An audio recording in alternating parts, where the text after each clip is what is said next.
On the night of February 15, 1898, the USS Maine sat anchored in Havana Harbor, Cuba. The massive battleship, a symbol of American naval power, rocked gently in the warm Caribbean waters. Most of her crew had settled in for the evening. Some were writing letters home, others were playing cards in the cramped quarters below deck, and many had already fallen asleep in their hammocks. At precisely 9:40 p.m., without warning, a massive explosion tore through the forward section of the ship. The blast was so powerful that it lifted the bow of the Maine out of the water before the entire front section collapsed in on itself. Within minutes, the pride of the American fleet was sinking into the murky harbor, taking 266 men with her. This single catastrophic event would become the spark that ignited the Spanish-American War, a conflict that would reshape America's role in the world and mark the beginning of the American century. But here is what makes this story so compelling and so troubling. The explosion that killed those sailors and launched a war might not have been an act of Spanish aggression at all. It might have been a tragic accident, a mechanical failure that was exploited by those who wanted war, amplified by a sensationalist press, and used to justify an invasion that had been brewing for years. To understand how one exploding ship could lead to war, you have to understand the world of 1898. The United States was at a crossroads. For more than a century, American foreign policy had been guided by the principles laid out in George Washington's farewell address and reinforced by the Monroe Doctrine. Stay out of European conflicts. Focus on continental expansion. Avoid entangling alliances. But by the 1890s, America had run out of continent to expand across. The frontier was closed. The nation had been stitched together by railroads. Industrialization had transformed the economy. American factories were producing more goods than Americans could consume. Business leaders and politicians began looking outward, toward foreign markets and overseas expansion. They looked at the European powers, Britain and France and Germany, who had carved up Africa and Asia into colonial empires, and they wondered if America was being left behind in the great imperial race. Cuba was right there, just 90 miles off the coast of Florida. It had been a Spanish colony for nearly 4 centuries, but by the 1890s, that colonial relationship was fracturing. The Cuban people had been fighting for independence from Spain for decades. The 10 Years' War from 1868 to 1878 had failed to achieve independence, but it had planted the seeds of nationalist sentiment that would grow into the Revolution of 1895. This new uprising was different. It was more organized, more brutal, and it was capturing the attention of the American public in ways that previous Cuban rebellions had not. The Spanish response to the Cuban Rebellion was severe. In 1896, Spain sent General Valeriano Weyler to Cuba with orders to crush the insurgency.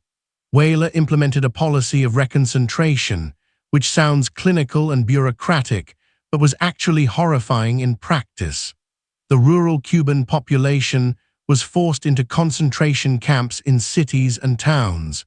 The idea was to separate the civilian population from the rebels, to deny the insurgents support and supplies. But the camps were overcrowded, undersupplied, and disease-ridden. Tens of thousands of Cubans died from starvation, disease, and neglect. Some historians estimate that as many as 400,000 Cubans, roughly 10% of the island's population, died as a result of reconcentration. American newspapers seized on these stories. This was the era of yellow journalism, named for a popular comic strip called The Yellow Kid, and it represented a revolution in how news was reported and consumed. Two newspaper moguls, William Randolph Hearst of the New York Journal and Joseph Pulitzer of the New York World, were locked in a fierce circulation war. They had discovered that sensational stories sold papers, and nothing was more sensational than tales of Spanish atrocities in Cuba. The stories were often exaggerated. Sometimes they were completely fabricated, but they were always designed to provoke outrage.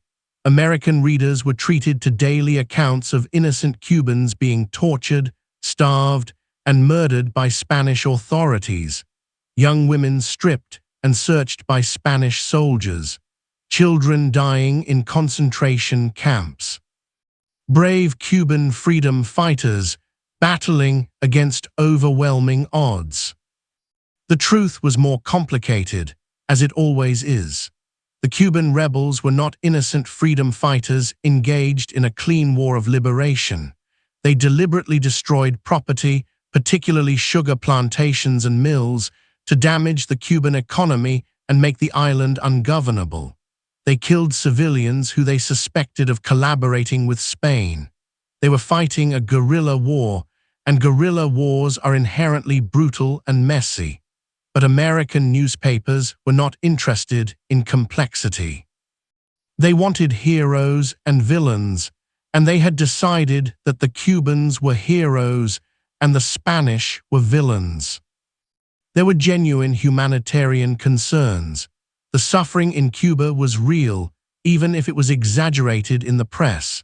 But there were also strategic and economic interests at play. American business had invested heavily in Cuba. Sugar plantations, mines, railroads. The ongoing war was disrupting those investments. Some Americans saw Cuba as a natural extension of American territory, a place that should fall under United States influence, if not outright control. There was also a racial and cultural dimension to these debates. Many Americans viewed Spain as a declining, backward Catholic monarchy, out of step with the modern world. They saw themselves as a vigorous, progressive, Protestant republic. The idea of rescuing Cuba from Spanish tyranny fit neatly into a broader narrative of Anglo-Saxon civilization, bringing progress to less fortunate peoples. President William McKinley, who took office in March 1897, was caught between competing pressures. He was not a warmonger. McKinley had served in the Civil War and had seen combat. He knew what war meant. He also knew that war would be expensive and disruptive to the economy, and McKinley was fundamentally a man who valued stability and prosperity. But there was enormous pressure building for intervention. Not just from the newspapers, but from within his own Republican Party. Young, ambitious politicians like Theodore Roosevelt, who was serving as Assistant Secretary of the Navy, were eager for war. They saw it as an opportunity to test American power and establish the United States as a world player. The Democratic opposition was also calling for intervention, which meant McKinley risked looking weak if he refused to act. McKinley tried diplomacy. He pressured Spain to reform its policies in Cuba, to recall General Weyler, to grant the island more autonomy. Spain, facing economic problems at home and dealing with political instability, actually agreed to many of these demands.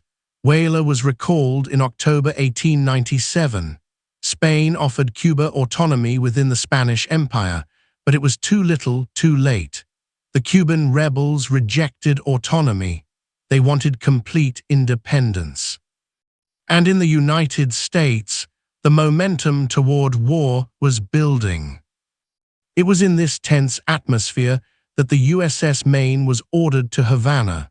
The official explanation was that this was a friendly visit, a routine call to show the flag and protect American citizens and interests in Cuba. But everyone understood the real message. The Maine was a statement of power, a reminder to Spain that the United States was watching and had the means to intervene. The ship arrived in Havana on January 25, 1898.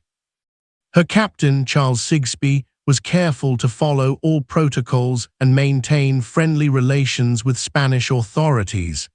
The Spanish Governor-General greeted the ship cordially, and Spanish officers even visited the Maine. But tensions were high. Spanish loyalists in Havana were angry about the American presence. Some saw it as an insult, an implicit threat. There were protests in the streets. The situation was a powder keg, and the Maine was sitting right in the middle of it. The Maine herself was a second-class battleship, displacing about 6,700 tons. She had been launched in 1889 and commissioned in 1895, which made her relatively new, though naval technology was evolving so rapidly that she was already somewhat outdated by 1898 standards. The ship was armed with 4 10-inch guns in 2 turrets, 6 6-inch guns, and various smaller weapons. But her most notable feature, and the one that would become tragically relevant, was her power plant. The Maine was powered by coal-fired boilers. She carried hundreds of tons of coal in bunkers that ran along the sides of the ship. This was standard design for warships of the era, but it created a significant vulnerability. Coal, particularly bituminous coal of the type used in the Maine's bunkers, can spontaneously combust under certain conditions. When coal is stored in large quantities in confined spaces, it generates heat. If the ventilation is poor or the coal gets damp, the heat can build up until the coal ignites. Coal bunker fires were a known problem on ships of this era. They were not common, but they happened. The crew of the Maine numbered 355 officers and men. These were professional sailors, volunteers who had chosen naval service. Some were career men who had been in the Navy for years. Others were young recruits, barely out of their teens, who had joined seeking adventure or opportunity. They came from all over the country. Farm boys from Iowa, factory workers from New York, fishermen from Maine. The majority of the crew were enlisted men who lived and worked in cramped conditions below deck. The officers, by contrast, had private cabins and better quarters, a reflection of the rigid class structure that defined military life. Captain Charles Sigsbee was a 54-year-old career officer who had spent his entire adult life in the Navy. He was competent, cautious, and by all accounts a good commander. On the night of February 15, Sigsbee was in his cabin writing a letter to his wife. He had finished dinner and was looking forward to a quiet evening. Most of the crew was below decks. The ship was not on alert. There was no reason to expect trouble. Havana Harbor was calm. The Maine was anchored about 500 yards from other ships in the harbor, a safe distance by naval standards. What happened next has been the subject of debate for more than a century. At 9:40 p.m. there was an explosion. Actually, witnesses reported 2 explosions. First, a smaller explosion toward the front of the ship, followed almost immediately by a much larger, more powerful blast. The forward third of the Maine was obliterated. The magazine, where the ship's ammunition was stored, had exploded. The force was tremendous. It sent debris hundreds of feet into the air. It shattered windows on ships anchored nearby and in buildings on shore. It created a massive fireball that lit up the night sky. Sigsbee was thrown from his chair, but was not seriously injured. He stumbled out of his cabin to find his ship in chaos. The forward section was simply gone. The superstructure was collapsing. The ship was listing heavily to port and sinking rapidly. The crew that survived the initial blast were faced with a nightmarish situation. The ship was dark. The electric lights had failed. There was smoke and steam everywhere. Men were screaming, some from pain, others just from panic. Many sailors were trapped below decks, in compartments that were flooding or on fire or both. Some managed to escape through hatches and swim to safety. Others were not so fortunate. The water in Havana harbor was warm but murky and filled with debris and oil. Men who had been blown overboard by the blast struggled to stay afloat. Those who could not swim drowned. Those who were injured went under quickly. Spanish sailors from a nearby ship, the Alfonso XII, immediately launched boats to rescue survivors. Spanish officers on shore ordered emergency crews to the waterfront. Whatever political tensions existed between Spain and the United States, in that moment, Spanish sailors and American sailors were all just trying to save lives. They pulled men from the water. They fought fires on the sinking ship. They searched through the wreckage. It was dangerous work.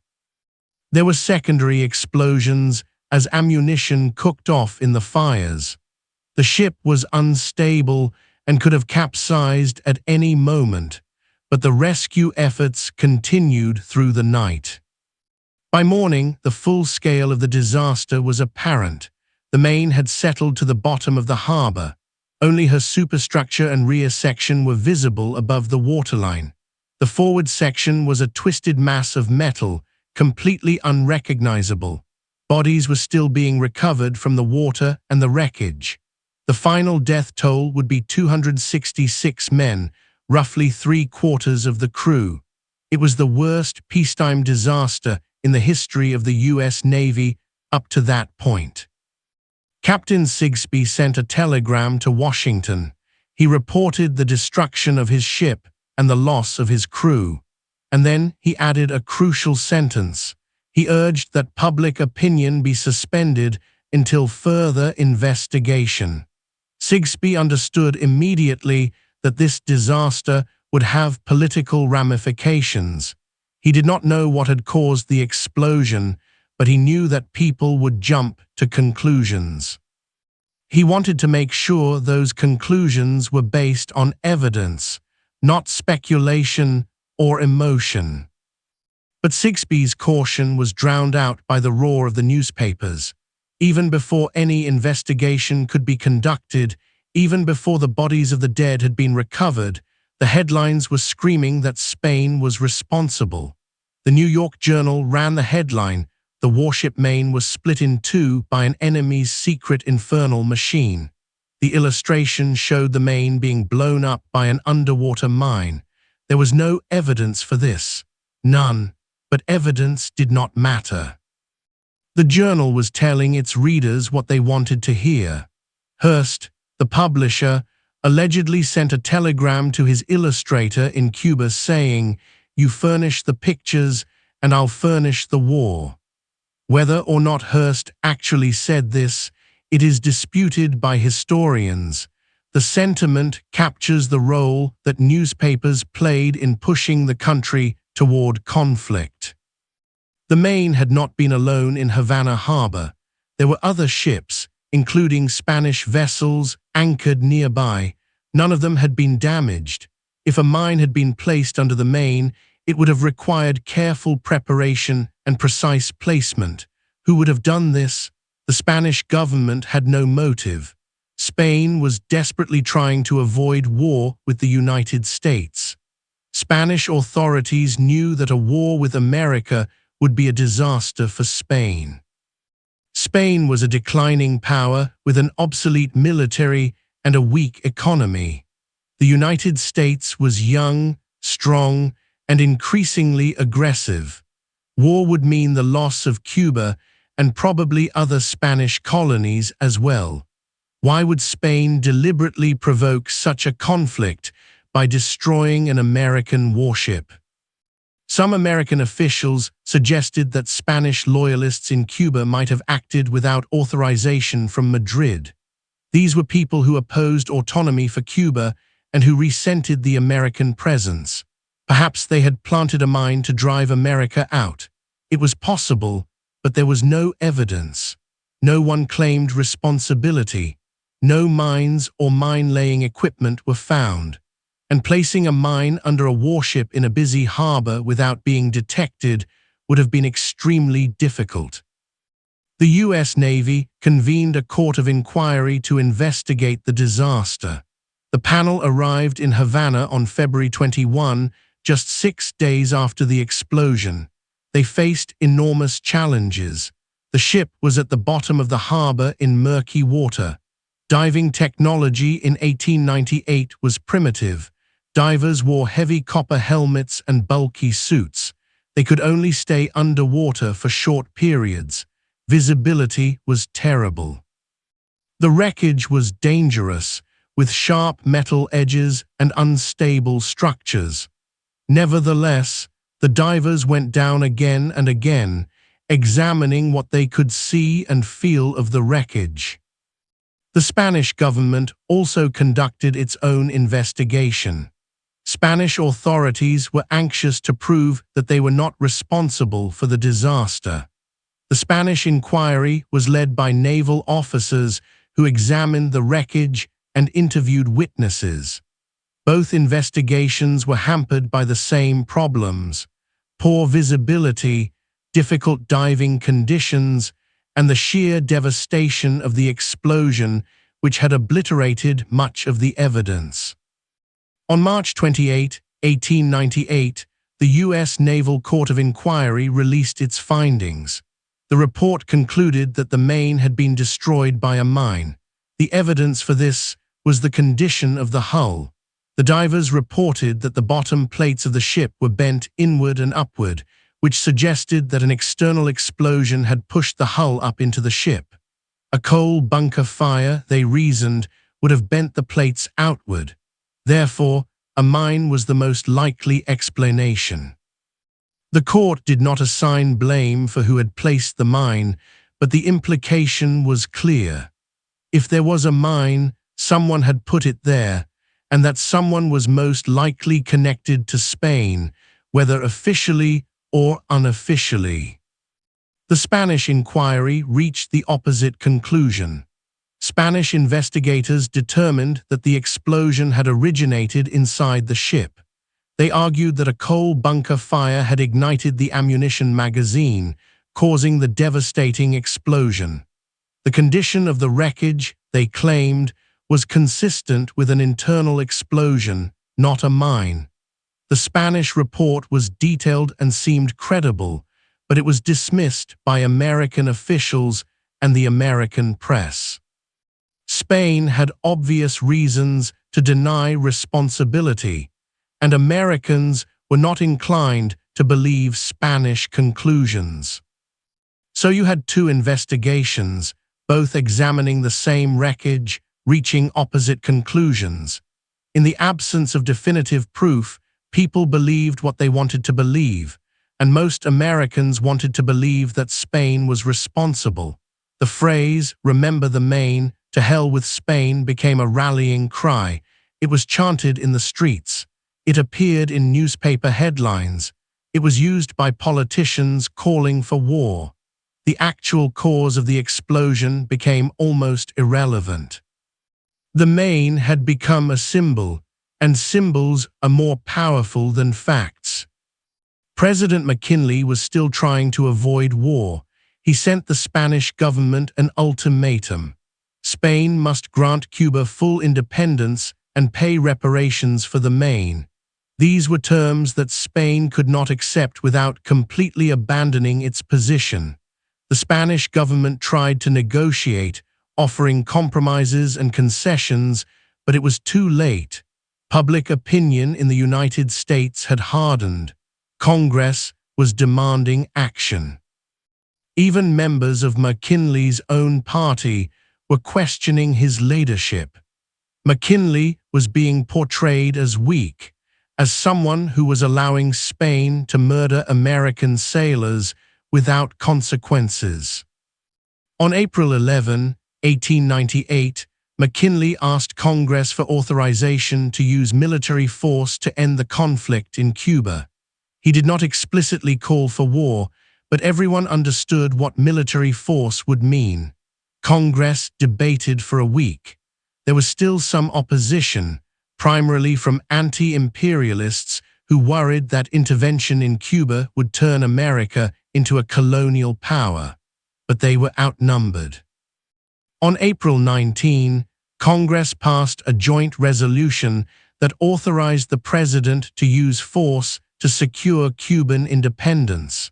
The resolution also included the Teller Amendment, which pledged that the United States would not annex Cuba.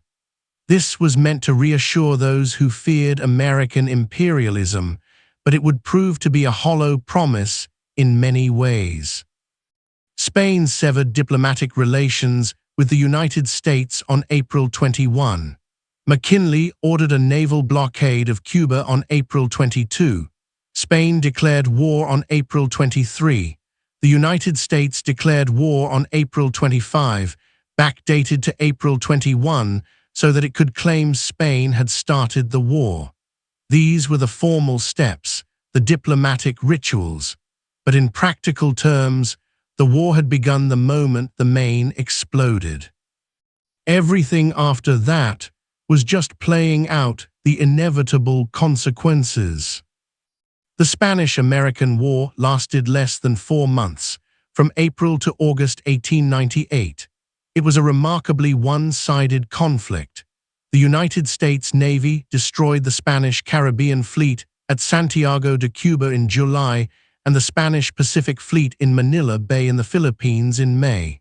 American ground forces landed in Cuba and, with the help of Cuban rebels, defeated Spanish forces on the island. The U.S. also seized Puerto Rico and Guam. Spain, outmatched and exhausted, sued for peace. The Treaty of Paris, signed in December 1898, ended the war. Spain granted Cuba independence and ceded Puerto Rico, Guam, and the Philippines to the United States in exchange for $20 million. The war transformed America's position in the world. The United States had defeated a European power and acquired an overseas empire. Americans suddenly found themselves ruling over millions of people in the Caribbean and the Pacific. The anti-imperialist movement, which had opposed the war, now faced the reality of American colonialism. The debate over what to do with the Philippines would dominate American politics for years. But the transformation went deeper than territorial acquisition. America had announced itself as a great power. The victory over Spain, as easy as it had been, boosted American confidence and fed the belief that the United States had a destiny to play a larger role on the world stage. But what about the Maine? What actually caused the explosion that killed 266 men and started a war? The debate did not end in 1898. It continued for decades. In 1911, the U.S. decided to raise the wreck of the Maine from Havana Harbor. The ship had been sitting at the bottom for 13 years, a visible reminder of the disaster. It was also a navigational hazard. The U.S. built a cofferdam around the wreck, pumped out the water, and examined the ship in detail. A new Naval Board of Inquiry was convened. The 1911 investigation reached the same conclusion as the 1898 inquiry. The Maine had been destroyed by an external explosion, most likely a mine. But the 1911 board had access to much more of the wreckage than the 1898 divers had been able to examine. They could see the full extent of the damage. They could take measurements and make detailed drawings. And yet their conclusion was essentially the same. The evidence, they said, pointed to a mine. After the 1911 examination, the Maine was towed out to sea and given a formal burial. The ship was sunk in deep water with full military honors. It was a symbolic closure, but it did not end the questions. In 1976, Admiral Hyman Rickover, the legendary father of the nuclear navy, decided to take another look at the Maine. Rickover was known for his rigorous analytical mind and his insistence on getting to the truth. He assembled a team of naval experts and engineers. They reviewed all the evidence from the 1898 and 1911 investigations. They examined photographs and diagrams of the wreckage. They consulted with explosives experts and naval architects. And they reached a different conclusion. Rickover's team determined that the Maine had most likely been destroyed by an internal explosion, specifically a coal bunker fire that ignited the ammunition magazine. They pointed out that coal bunker fires were a known problem on warships of that era. The Maine had experienced a small coal fire just days before the explosion. The conditions in the coal bunkers, warm temperatures and poor ventilation, were exactly the conditions that could lead to spontaneous combustion. The location of the explosion, in the forward section where the coal bunkers and the magazine were in close proximity, supported this theory. Rickover's team also challenged the interpretation of the wreckage. The earlier boards had said the hull plates were bent inward, indicating an external explosion. But Rickover's experts argued that the pattern of damage was actually more consistent with an internal explosion. When a magazine explodes inside a ship, it can create complex forces that bend metal in unexpected ways. The idea that inward bent plates could only be caused by an external explosion was an oversimplification. The Rickover report was thorough and convincing to many experts, but it did not settle the debate.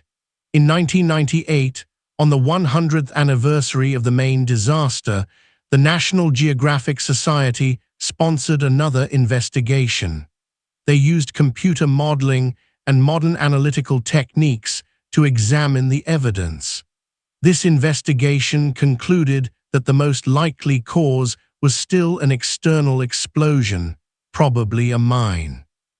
However, they acknowledged that the evidence was not conclusive and that an internal explosion could not be ruled out.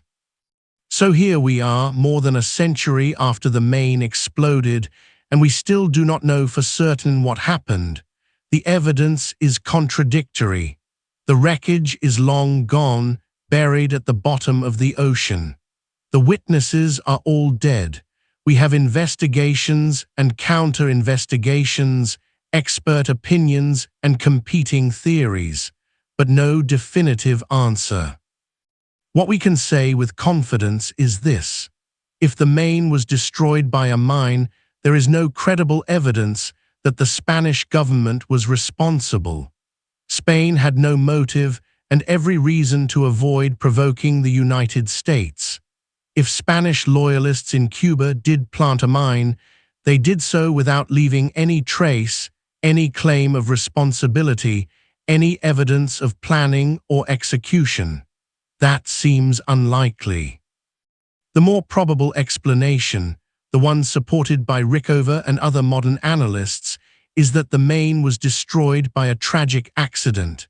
A coal bunker fire ignited the ammunition magazine. This was a known risk. It had happened on other ships.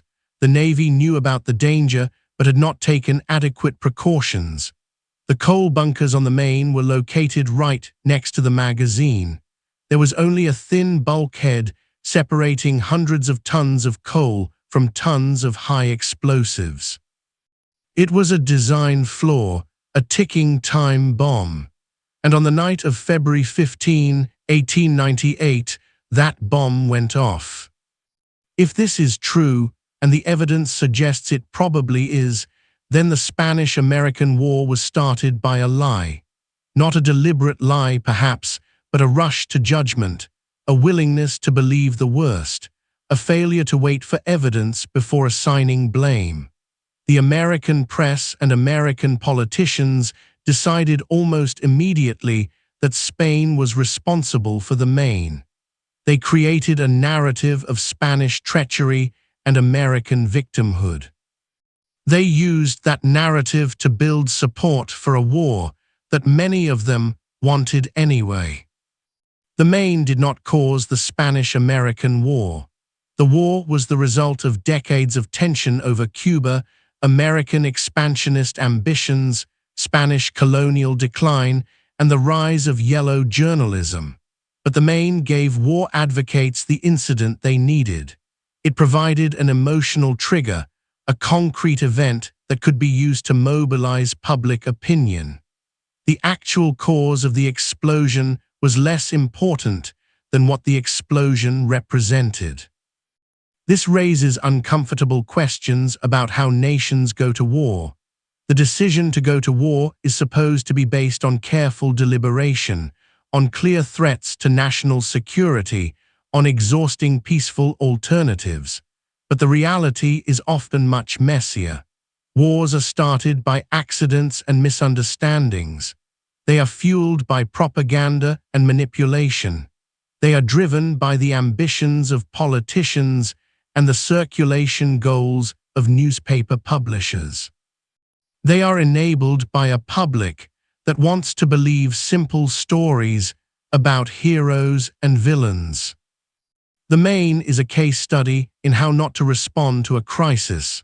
The proper response would have been to conduct a thorough investigation before drawing any conclusions, to consider all possible explanations, to recognize that Spain had no apparent motive for attacking an American warship, to understand that the evidence was ambiguous at best. Instead, the United States rushed to judgment. The press convicted Spain in the court of public opinion before any real evidence had been gathered. Politicians used the disaster to advance their own agendas, and 266 dead sailors became a justification for a war that might have been avoided. The men who died on the Maine deserve to be remembered, but they also deserve the truth. Most of them were young men from ordinary backgrounds who joined the Navy seeking adventure or opportunity or just a steady job. They did not sign up to be martyrs or symbols or pretexts for war. They were simply doing their duty when disaster struck.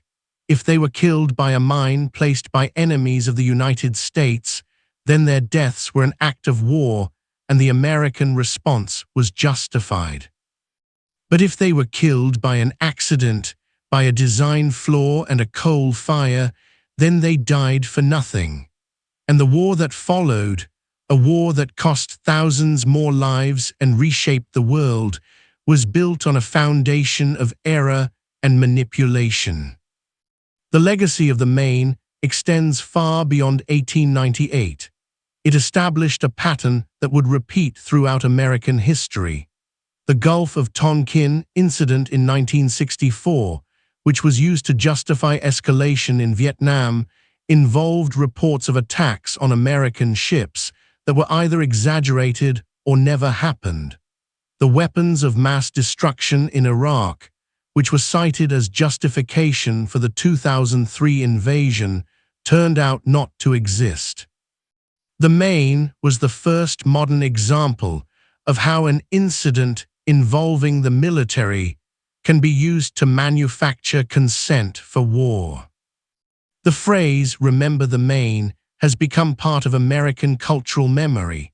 But what exactly are we being asked to remember?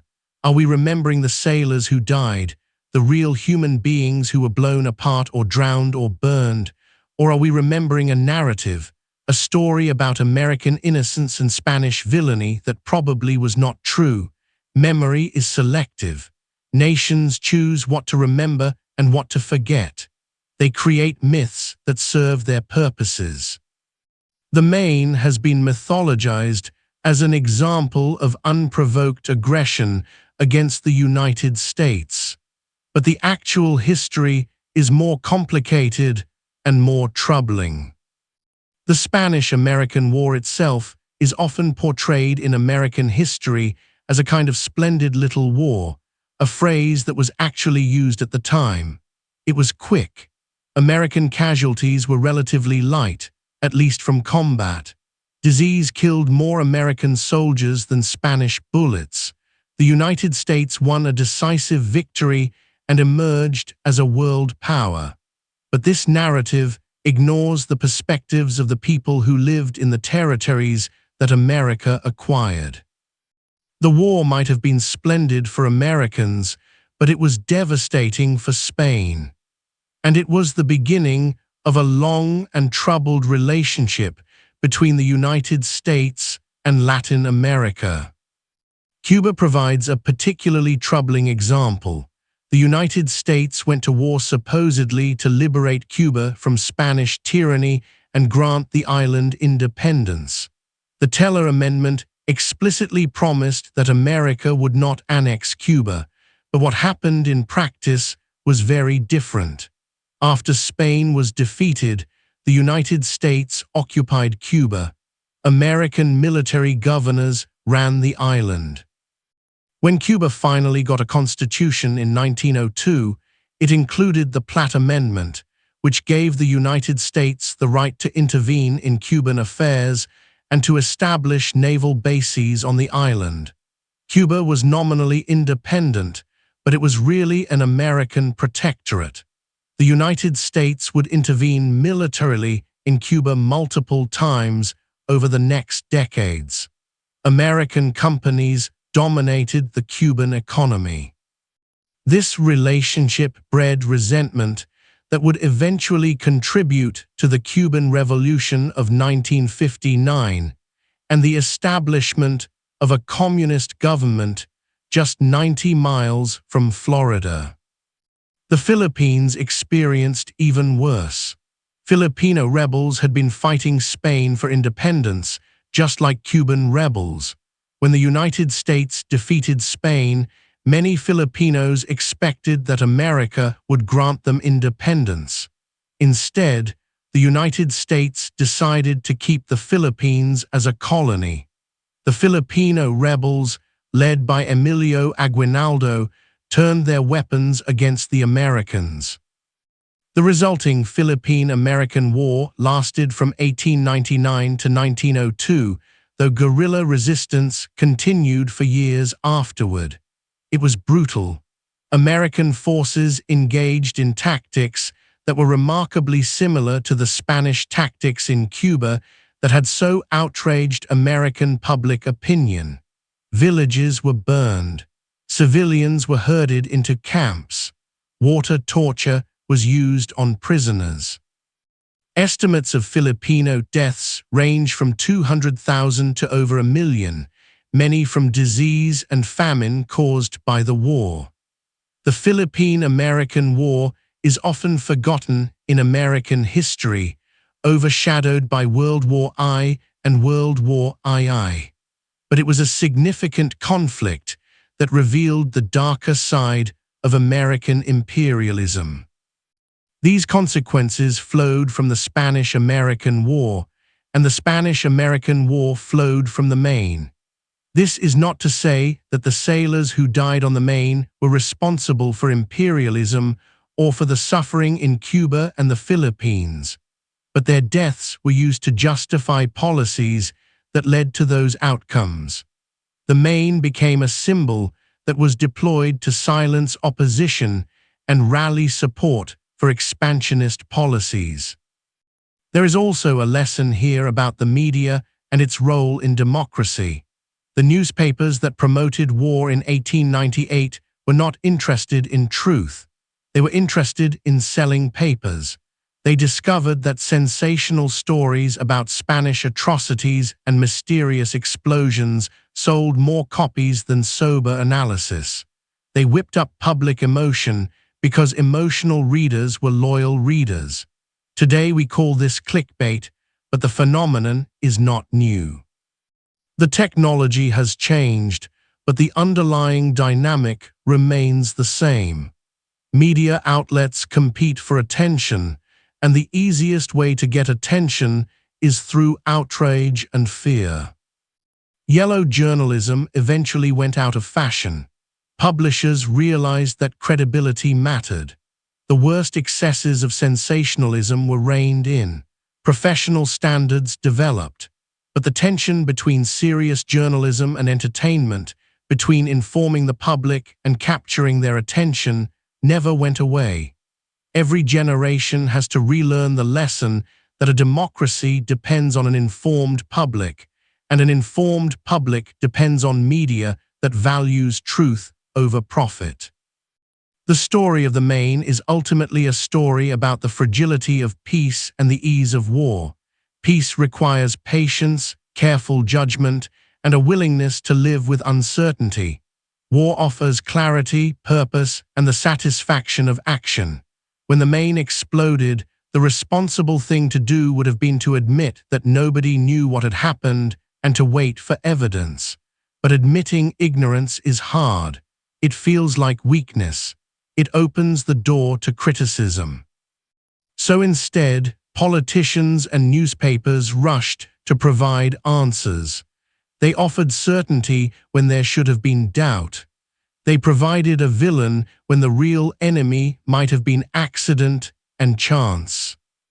The 266 men who died on the Maine did not choose to be part of this story. They were not volunteers for martyrdom. They were sailors doing their jobs who were killed suddenly and violently. Some of them died instantly in the explosion, their bodies obliterated. Others drowned in the flooded compartments below deck, trapped in darkness as the water rose. Still others made it to the surface only to die in the burning oil slick or from injuries sustained in the blast. Each of them had a name, a family, a story. They were not symbols or statistics. They were human beings. When we remember the Maine, we should remember them, not as martyrs to a cause or justifications for a war, but as individuals who died in a tragedy. We should also remember that their deaths were exploited by people who had agendas that had nothing to do with honoring those sailors or seeking justice for them. The men who beat the drums for war in 1898 were not primarily concerned with the crew of the Maine. They were concerned with markets and territories and national prestige. The sailors were useful as symbols, but they were expendable as human beings. History does not repeat itself exactly, but it does rhyme. The patterns that played out in 1898 have recurred. Nations still rush to judgment after crises. Leaders still use military incidents to justify policies they already wanted to pursue. Media still prioritizes sensation over truth. The public still responds emotionally to dramatic events and demands action even when patience would be wiser. The specifics change, but the underlying dynamics remain remarkably consistent. What could have been different if the United States had waited, if investigators had been given time to gather evidence, if the press had been more responsible, if politicians had been more cautious? Could the war have been avoided? Perhaps not. The forces pushing toward conflict were strong, but even if war had come eventually, it might have come for different reasons and in different ways. The Maine would have been remembered as a tragedy rather than as a casus belli. The war would have had to be justified on its actual merits rather than on a presumed Spanish attack. The question of what really happened to the Maine will probably never be definitively answered. The evidence is too limited, the wreckage too damaged, the passage of time too great. But the balance of probability, based on modern analysis and understanding of the technology and conditions of the time, suggests that the Maine was destroyed by an accident. A coal bunker fire, a design flaw, spontaneous combustion, a chain of events that was tragic but not malicious. If this is true, it means that the Spanish-American War, with all its consequences, was built on a mistake. This does not mean that everyone who called for war in 1898 was acting in bad faith. Some genuinely believed that Spain had attacked the Maine. Some believed that intervention in Cuba was necessary for humanitarian reasons. Some believed that American expansion was inevitable and desirable. These beliefs were often misguided, but they were sincerely held. The problem was not simply that individuals lied or manipulated. The problem was systemic. It was a failure of institutions, of journalism, of political leadership, of public judgment. The Maine teaches us that we need to be skeptical of simple narratives, especially narratives that justify war. We need to demand evidence before accepting claims about who is responsible for attacks or disasters. We need media that is willing to say, "We don't know yet," instead of rushing to conclusions. We need leaders who are willing to show patience and restraint even when the public is clamoring for action. We need to remember that war is never as clean or as simple as it appears before it starts. None of this is easy. Uncertainty is uncomfortable. Patience is hard when people are dying. Restraint can look like weakness, but the alternative is to repeat the mistakes of 1898, to rush into conflicts based on incomplete information, to let emotion override judgment, to discover too late that the reasons for war were not what we thought they were. The USS Maine lies at the bottom of the ocean, a grave for the men who died on her. The war she supposedly started is more than a century in the past, but the lessons remain relevant. How do we respond to crisis? How do we judge responsibility when the facts are unclear? How do we resist the pressure to act before we understand what happened? These are not just historical questions. They are questions every generation must answer. Remember the Maine, but remember the truth, or as much of the truth as we can discern. Remember that 266 men died, probably in an accident. Remember that their deaths were used to justify a war. Remember that wars have consequences that ripple forward through time. Remember that certainty can be dangerous when the situation calls for doubt. Remember that the rush to judgment can lead to decisions that cannot be undone. The story of the Maine is not a simple story of American innocence betrayed. It is a complex story of ambition and error, of media manipulation and public emotion, of the gap between what happened and what people believed happened. It is a story that challenges comfortable narratives and forces us to confront uncomfortable truths. And that is exactly why it remains worth telling, more than 125 years after that February night, when an explosion in Havana harbor changed the course of history.